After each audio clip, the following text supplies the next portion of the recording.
من زمان، من وقت ما صار في دول ومماليك وامبراطوريات والسلطة الحاكمة بتنبش على طريقة تراقب فيها الشعب. من زمان كان في ديكتاتورية واضحة، وكانت المراقبة تصير بلا أعذار ومن دون إعطاء أسباب واضحة. كانوا يبعتوا ناس تراقب العالم، وأوقات يقروا المكاتيب بين الناس وقت صار في مكاتيب. كانوا يراقبوا العالم بالتجمعات وبالقهاوي وبكل شي بيعملوه. بسبب هالتجسس على الناس، اليوم مثلا بنعرف تفاصيل شخصية كتيرة عن شكسبير وعن أهله كمان. اليوم تغيرت المعادلة، بعد الديكتاتورية موجودة بس تحت قناع الدواعي الأمنية، والمراقبة صارت أهين، أوسع، وبتشمل كل تفاصيل حياتنا. المراقبة تطورت من إنسان لحقنا وبيكتب شو بيشوف على ورقة لديفايسز نحن عم نعطيهم كل أسرار حياتنا. اليوم عم تتجسس الدول والشركات اللي تابعة لها على كل تفاصيل حياتنا بموافقتنا أوقات، وأوقات أكثر غصب عنا.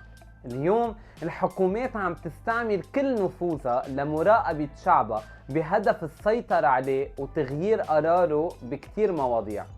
من شي 25 سنة طورت الحكومات مفهوم جديد لتراقب المجتمع، الإرهاب. عطت الحكومات حول العالم صلاحيات هائلة لحالها لتقدر تخرق خصوصية الفرد وحقه بحماية معلوماته الشخصية تحت شعار حمايته من الإرهاب. مؤخراً وتحت شعار الحماية الصحية، خلقت الحكومات حول العالم قوانين بحماية المعلومات الشخصية للأفراد، وقدرت تراقب العالم كرمال تحميهم من فيروس من دون تحديد الوقت لنهاية هيدا الخرق. الحكومات عطت لحالها مع الوقت اكسس اكبر لتراقب كل طرق الاتصالات بين العالم من دون اصلا ما يكون عندها اشتباه باي شخص. يعني كل اتصال، كل ايميل، كل ويب سايت بتزوروه، حتى المسجز اللي بتبعتوها. واوقات كتير الحكومات بتجبر شركات تعطيها ديتا عن مواطنينها، وبكتير اوقات هالحكومات بتستعمل الفيزيكال نتوركس الموجودة لتقدر تاخد unlimited access على كل شي بتعملوه وبتقولوه. هلأ صح، ما حدا بحب اخبار المؤامرات، بس شوفوا معي 3 طرق مثبتين تستعملهم الحكومات لتراقب مواطنينا او مواطنين بدول تانية. 1. نتورك مونيتورينج.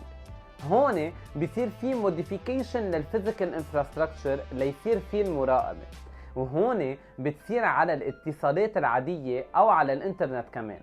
في شركات اليوم بتبيع حكومات 12 مليون ايميل لقطون بنهار واحد، واذا في بادجت زيادة فيهم يشتروا معلومات عن شعبهم من شركات شغلتها تجمع ديتا عن العالم. 2. في ديفايسز بتستعملهم الحكومة لتراقب شعبها بس ينزل على مظاهرة. بتستعمل equipments اسمهم MZ، بيتصرفوا كأنهم استاسيون دو باز قوية، وهيك التليفون بياخد منهم ارسال بصير فيها الحكومة تاخد شيء اسمه Personal Identifying Data من التليفون وتعرف مين نزل على مظاهرة ومين لا. وفيها تركبها مثلا بمناطق بدها تعرف مين عم بيروح عليها ومين لا. وهون اغلبية الاشخاص بالمجال تبعنا بينزلوا على المظاهرات او على التحركات، او حتى بفوتوا على الدوائر الرسمية او ابنية حكومية بلا التليفون الشخصي تبعهم لما تقدر الدولة تعرف تحركاتهم. واوقات تستعمل فيروس، ويمكن هيدي بلبنان ما بنعرفها كتير. هالفيروس منقله سبايوير، يلي هي نوع من ماليشيس سوفتوير بيستعملوه ليتنصتوا على العالم. هالسبايوير بيستهدف التليفونات والكمبيوتر، بيقدر ياخد كل شي عم تعملوه، يسجل صوتكم وحتى يفتح الكاميرا تبعكم. في اوقات ياخد كل شي بتكتبوه على الكيبورد وياخد ديتا من التليفون تبعكم.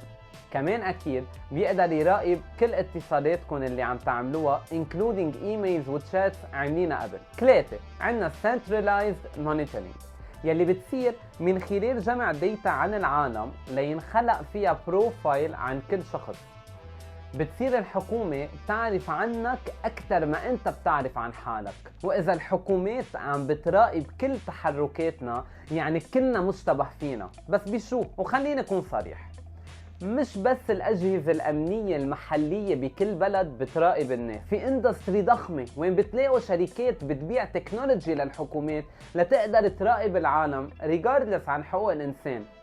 شغلة وحدة بس بتحكم، قديش معها مصاري الحكومة لتشتري ديتا وتكنولوجي بتسمح لها تراقب شعبها. هلا اكيد بعد هالفيديو عم بتفكروا تكبوا التليفون وتعيشوا اوفلاين كل حياتكم. ما تيأسوا، بلبنان الجمعية اللبنانية لتكنولوجيا المعلومات عم تشتغل على إنشاء الهيئة الوطنية لحماية البيانات الشخصية لتحمي كل شخص فينا وين ما كان. تابعوني بخامس فيديو رح خبركن أكثر عن البيج داتا. إذا حبيتوا هالفيديو ما تنسوا تعملوا لايك وسبسكرايب، وأنا برجع بشوفكن فيديوهات تانية.